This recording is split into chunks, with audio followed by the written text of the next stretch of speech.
60वां सर्ग वशिष्ठ जी को समाधि में शब्द करने वाली स्त्री का अवलोकन तथा उनकी अपेक्षा करने पर फिर अनेक विचित्र जगत का दर्शन।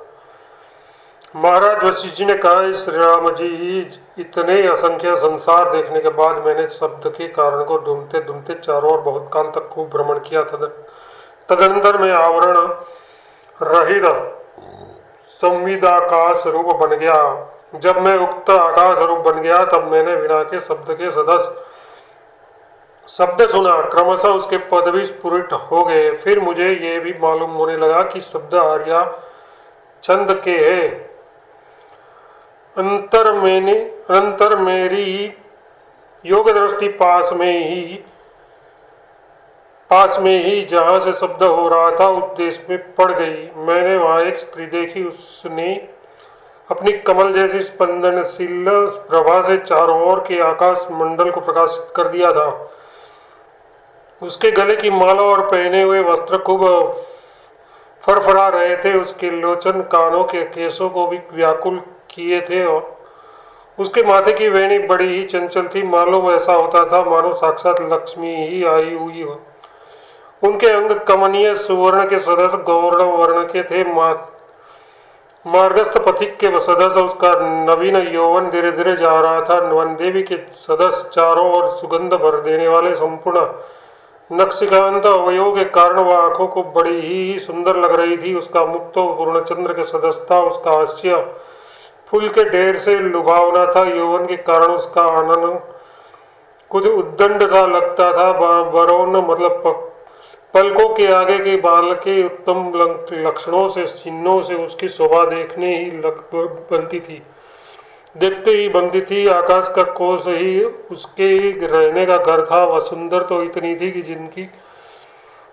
जितनी शशांक चंद्रमा की किरणें, उसने मोतियों का बनाया गया अर्धचंद्राकार हार पहना था और उनकी चेष्टा मेरी ओर आने की मालूम होती थी। भद्रा उस वामा ने मेरे पास में आकर अंतर मधुर स्वर से मृदुग एवं आर्या पढ़ी। उस स्त्री का विलास आर्यों के जैसा ही था। उस समय उसके मुख में कोमल हास्य निखर रहा था। उसी आर्या छंद को बताते हैं।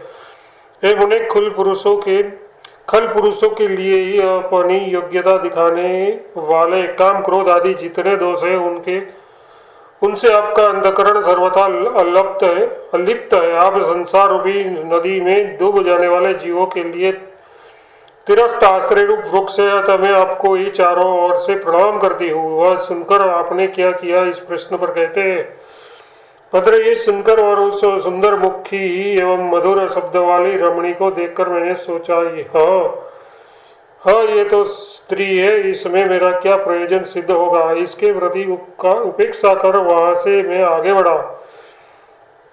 उसके बाद मैंने असंख्य जगत के से युक्त माया देखी। उसे देखकर मुझे अत्यंत आश्चर्य हुआ।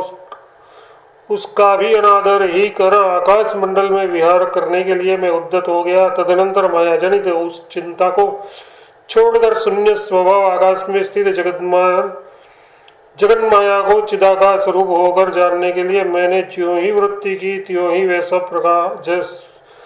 सब जगत उस तरह शून्य रूप हो गया जिस तरह स्वप्न, मनोराज्य और कथा के अर्थ के प्रकाशन में जगत शून्य रूप हो जाता है। भद्र, अतः ये सब शून्य रूप है, इसलिए परमार्थ में ये कोई जगत नहीं, कहीं किसी समय में न तो देखते और न सुनते ही है। अतः एवं वे सब कल्प, महाकल्प और सर्ग में एक रूप ही है, यानी उस सब सृष्टियों की उन कल्पादि से समान रूप ही है। भद्र, जिनमें उन्मत्त पुष्करावर्त नाम के प्रलयकारी मेघ बरसते हैं,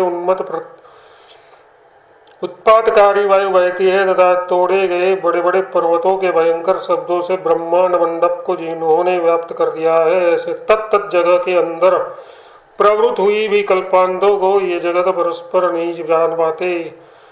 ददक रही प्रलयाग्नि के विस्फोटों से कुबेर के भवन जिनमें चट शब्द कर रहे हैं, जिनमें आकाश में गेंद के सदस्य 12 आदित्य मंडल आकाश में चक्कर काटते रहते हैं, ऐसी कल्पांतों के वे परस्पर नहीं देख पाते। इधर उधर लटकते हुए देवनगरों के समूह के व्याप्त स्कंधों के कारण गरगट शब्द कर रहे समस्त पर्वतों की नितंब श्रेणियों को निगल जाने में अति उत्कृष्ट कल्पांत कालों को वे पर जगत परस्पर नहीं जानते। प्रलय मंडल की भयंकर अग्नि की ज्वालाओं से के विलासों से विस्फुट वे पट पट शब्द कर रहे तथा आत्मा के असली स्वभाव के ध्वज से अज्ञान से उत्पन्न बड़े क्षोभों के सदस्य चलचरों के क्षोभ से शुद्ध हुए आकाश रूपी महासमुद्र से युक्त कल्पांतों को वे परस्पर नहीं जानते। देवता दानव और मनुष्य घरों के गरगट क्रंदन ध्वनियों से जो अति कर्कश है तथा दुलोक तक सात समुद्रों को बढ़कर उनकी बाढ़ से जो सूर्य एवं चंद्र के मंडलों को भी जल से भर देते हैं, उस कल्पांतों को वे जगत परस्पर नहीं देखते। भद्र उन वर्णित जगतों में एक दूसरे के भीतर इस तरह के कल्पांत काल प्रवृत्त हुए रहते हैं, परंतु वे सभी जगत एक दूसरे से में प्रवृत्त कल्पांतों को उस तरह नहीं जान पाते जिस तरह एक मकान में सोए हुए पुरुष स्वप्न में एक दूसरे के ऋण शब्द को। इस प्रकार जगत की प्रासंगिक परस्पर शून्यता का वर्णन कर अब प्रस्तुत विषय कहते हैं। श्री रामचंद्र जी, उन ब्रह्मांडों में मैंने हजारों रुद्र सैकड़ों करोड़ों ब्रह्मा लाखों विष्णु और असंख्य कल्प देखे। भद्र उस तरह अनेक प्रकार के जो मंडल ब्रह्मांड आपको बताए, उनमें जो चित्त रूप वस्तु है उसी में तर्कों से यानी संकल्पों से उसका विनाश और उदय मैंने देखा। चिदस्तु में न तो आदित्य मंडल है और न दिन रात या भूतल है और न कल्प युग और वर्ष की समाप्ति है। अस्तु कल्पना से ही उदय और अस्त है, इससे प्रकृत में क्या आया इस पर कहते हैं। इस राम जी, सब कुछ चेतन में ही है, सब कुछ चेतन में ही है, चेतन ही सब कुछ है, चारों ओर से चेतन ही चेतन है, चेतन ही सत्य है, सर्वात्मक भी चेतन ही है। हाँ, यही मैंने अन्वय व्यतिरेक से परीक्षा कर वहाँ देखा। किस प्रकार के तर्क से किस प्रकार का उदय है और किस तरह का क्षय है, इसका उदाहरण देते हैं श्री रामचंद्र जी। यदि आप किसी भी दशा में किसी रूप की कल्पना कर नाम से ये कहते हैं कि ये घट है, ये पट है, तो उस दशा में आपके द्वारा प्रयुक्त तत्त नाम रूप से युक्त चित्ती ही तो जाते हैं। यही उदय है। यही चित्ती आकाश से भी सूक्ष्मतम जब विकसित होती है तब किसी नाम या रूप से युक्त नहीं होती, उसका विनाश है। ये सारा नाम रूपांतर जो जगत है वह नाम रूपात्मक कल्पना के द्वारा आकाश ही भासता है, क्योंकि आकाश ही वायु आदि क्रम से जगत के आकार में बन जाता है। ये बात श्रुतियों में प्रसिद्ध है और वही शब्द तन्मात्रा रूपी होने के कारण सब वस्तुओं के लिए साधारण नामात्मक भी बन जाता है। अतः तत्वमसि आदि शब्द रूप से परिणित आकाश के कारण सब जगत परम चिदाकाश रूपी है। यही वही इसका आत्यंतिक क्षय है। यो विचार करने पर अपने को जो अनुभव हुआ उसे महाराज वशिष्ठ जी बताते हैं। हे श्री प्रिय राम जी, ये जो दृश्यों का ज्ञान होता है वह ब्रह्म है। ये आकाश वृक्ष की मंजरी ही है, यानी असत है। इसलिए जगत में परिशिष्ट जो चिदाकाश है वही सुख यानी निरति से आनंद रूप है। हाँ, इसका मैंने अनुभव किया। अंतिम साक्षात्कार की जो वृत्ति है तदरूप आकाश में आविर्भाव हो जाने के कारण एक रूप पूर्णात्मक अनंत तथा बोध स्वरूप हुए मैंने उक्त समाधि में यह संकल्प शून्य अनुभव किया।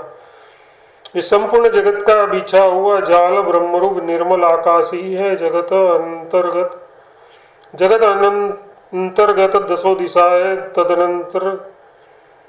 तदंतर्गत कला काल देश द्रव्य क्रिया आदि सब कुछ आकाश ब्रह्मरूपी है। ये मैंने देखा।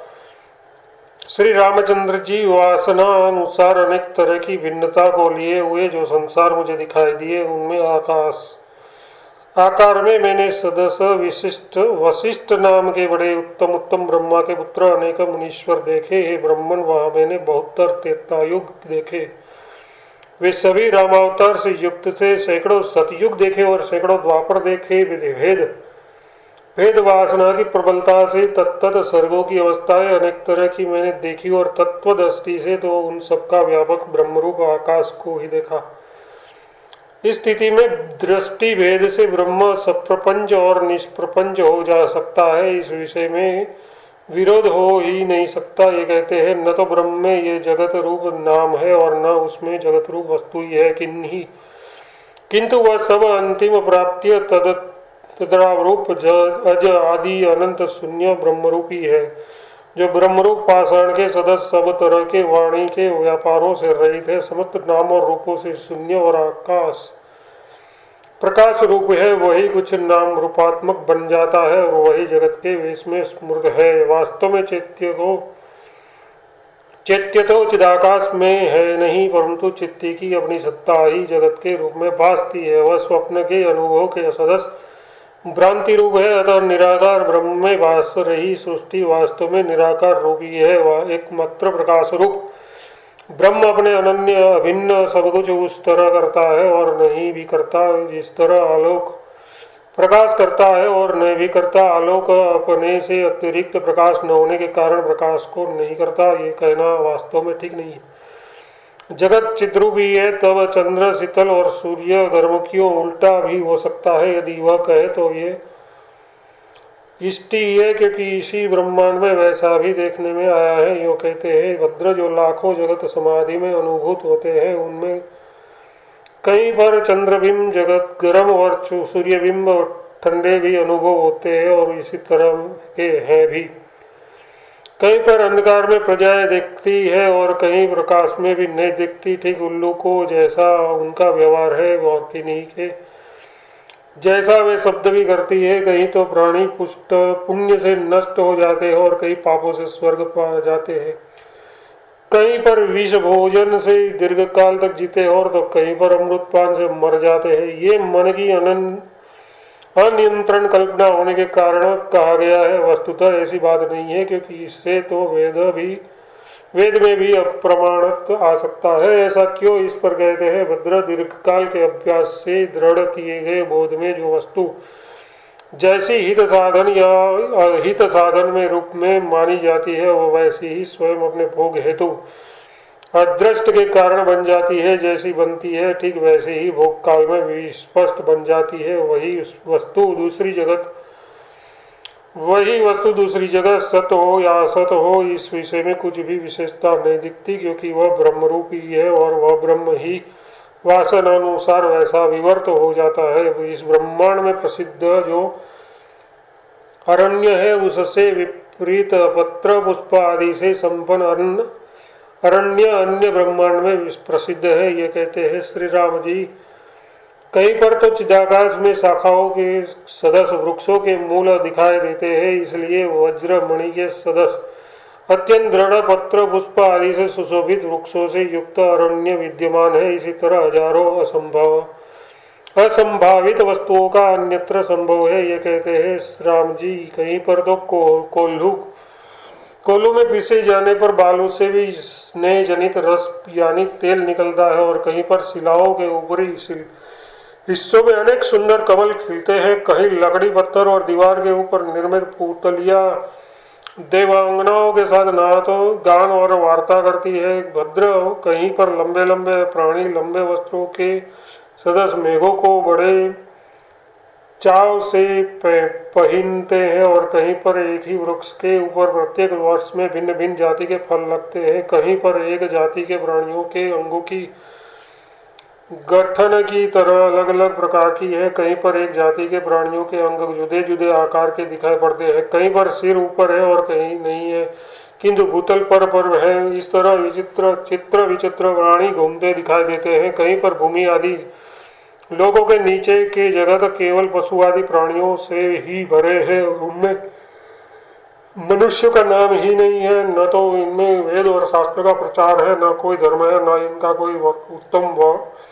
आवरण है। यानी यथेष्ट आचरण करने वाले हैं। अतः कोई तो प्राणी काम संवित से हीन है, अतः वो स्त्रियों के बिना यो ही कहीं पर पैदा हो गए हैं। कहीं पर ये जगत तो पत्थरमयी शुष्क करने वाले प्राणियों से भरे पड़े हैं, कहीं पर तो केवल सर्प ही सर्प है, कहीं पर तो सभी रत्न भी रत्न है, तो या तो पत्थर ही पत्थर है, कहीं पर घन धन आदि का व्यवहार ही नहीं है। अतः एवं लोभ रहित है। और कहीं पर प्राणियों में अहंकार की मात्रा ही नहीं है, कहीं पर व्यष्टि अहंकार नहीं है, केवल समष्टि अहंकार अहम भाव रूप एकात्म भाव से ही सब शरीरों में भेद व्यवहार होता है। ये कहते हैं कहीं पर प्रत्येक प्राणी अपनी समष्टि आत्मा को देखता है और दूसरे व्यक्ति को देखता है, यह पता नहीं। ऐसा होने पर भी वह लोक योनिज आदि 4 प्रकार के प्राणियों से युक्त है और एक एक तरह के प्राणियों से भी युक्त है।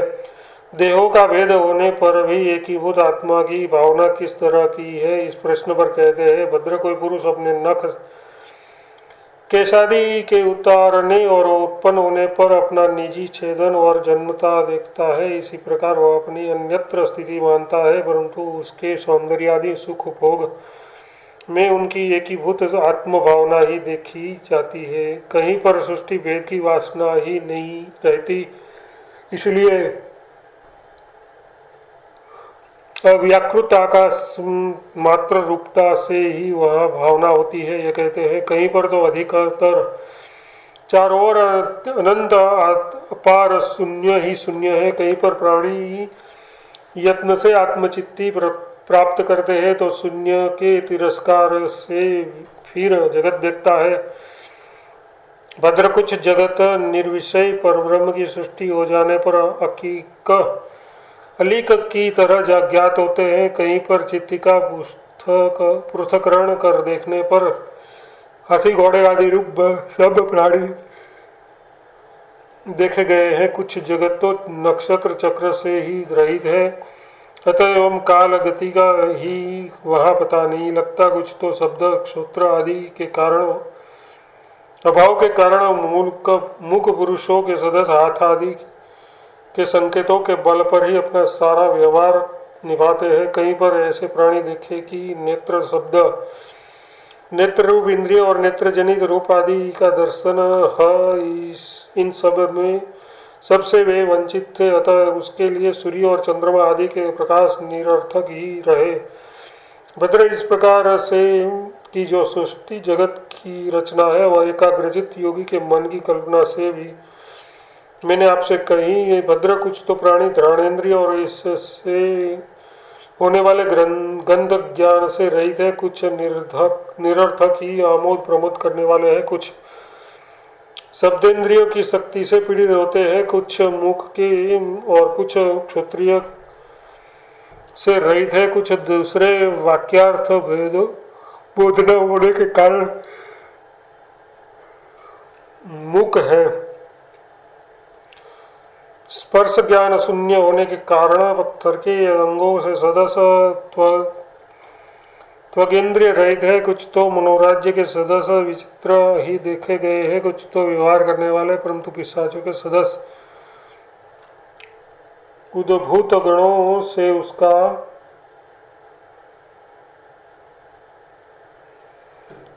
ग्रहण होता है। कुछ जगत केवल भूमिमय है, उनकी स्थिति एक सी है, कुछ घनता के रहित, कुछ केवल जल से भरे है और कुछ अग्नि से पूर्ण है, कुछ जगत वायु से पूर्ण है, यानी समस्त जगतों में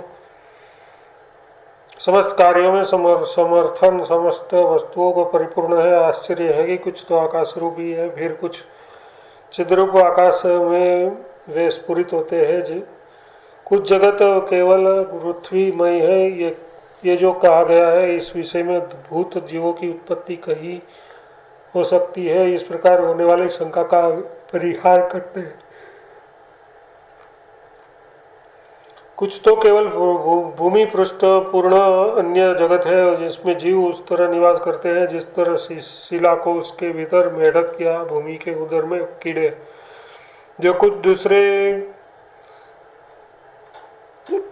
जो जो कुछ दूसरे केवल जल से ही परिपूर्ण पृथ्वी, वन, पर्वत आदि है, उनमें भी के प्राणी मगर के सदस्य निरंतर ही घुमा रहता है। दूसरे जो जगत केवल अग्नि से ही पूर्ण है, उसमें जल आदि से रहित भी प्राणी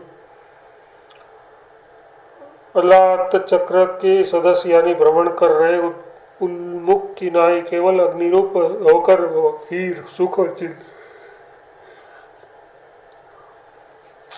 खूब चलते फिरते हैं। अन्य तो जो केवल वायु से पूर्ण रूप जगत है, उनमें जो धूल भूत है, वे जल अग्नि आदि से यद्यपि रहते हैं, तथापि केवल वायु रूप होकर ही अर्जुनात्मक वायु के विशेष रोग विशेष के सदस्य घूमते फिरते अर्जुन वायु से ग्रस्त लोग आकाश में घूमते हैं, यही कहीं पर प्रसिद्ध है। जो दूसरे केवल आकाश रूप अपनी देह से पृथक होने लोग हैं, उसमें भी आकाश रूप ही प्राणी है, और वे सब के सब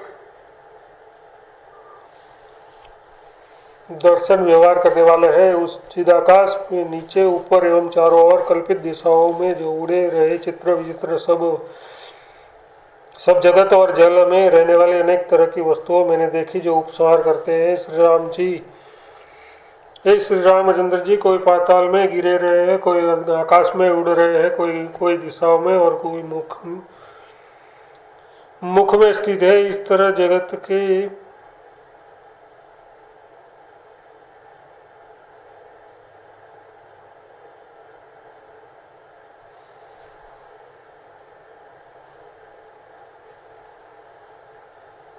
चित्तरूप समुद्र में बुद्धि स्वरूप है। मैंने जो देखी है वह वस्तु कौन सी है, अर्थात कोई नहीं, सभी तरह की असंभव वस्तुएं मैंने उनमें देखी, वही भाव है। 60वां सर्ग समाप्त।